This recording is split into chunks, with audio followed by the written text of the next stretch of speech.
The big bad of Ahsoka so far revealed a connection to a group that Clone Wars fans know well. But folks who have watched the animated Star Wars shows also know that she should probably hate who she's working for.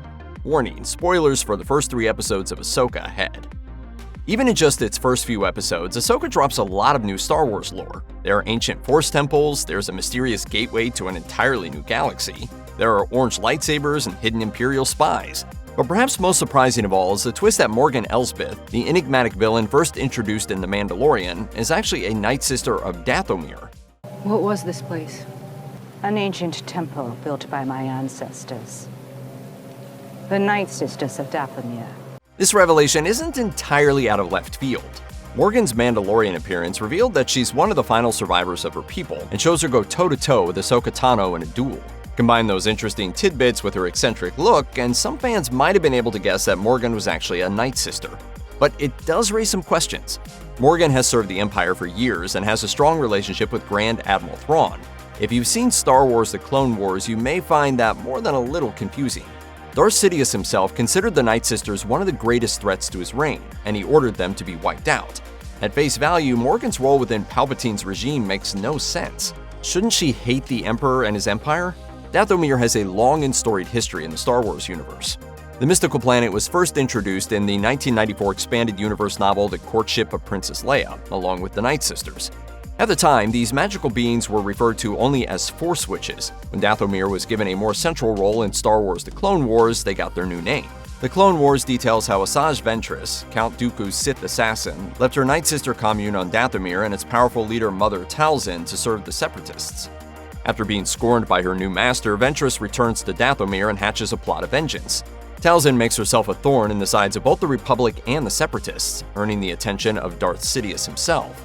Through a series of conflicts in the Clone Wars and the Darth Maul Son of Dathomir comics, Talzin and the Night Sisters are effectively wiped from existence. Palpatine sees them as an immense threat due to their powerful Dark Force magic, so he removes them from the galactic board, so to speak. So how did a survivor from this brutal purge find her way into the welcoming arms of the Empire?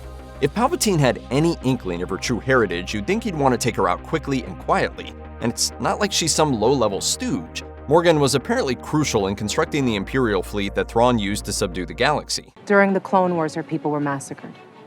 She survived and let her anger fuel an industry which helped build the Imperial Starfleet. But Palpatine is the one who killed Morgan's people in the first place, so why would she align with his regime? Maybe, like so many, she just never realized that Darth Sidious and the Emperor were one and the same, though that's also kind of a stretch. The one thing that would make this all make sense is Thrawn himself.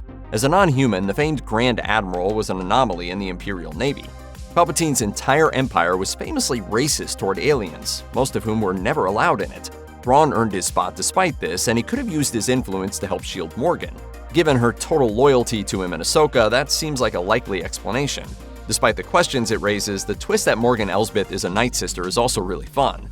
It brings a key piece of Clone Wars lore into Ahsoka, which primarily pulls from Star Wars Rebels, and it sets up a lot of potential after Thrawn returns. The Night Sisters might not be as famous as the Jedi or the Sith, but they're still incredibly powerful.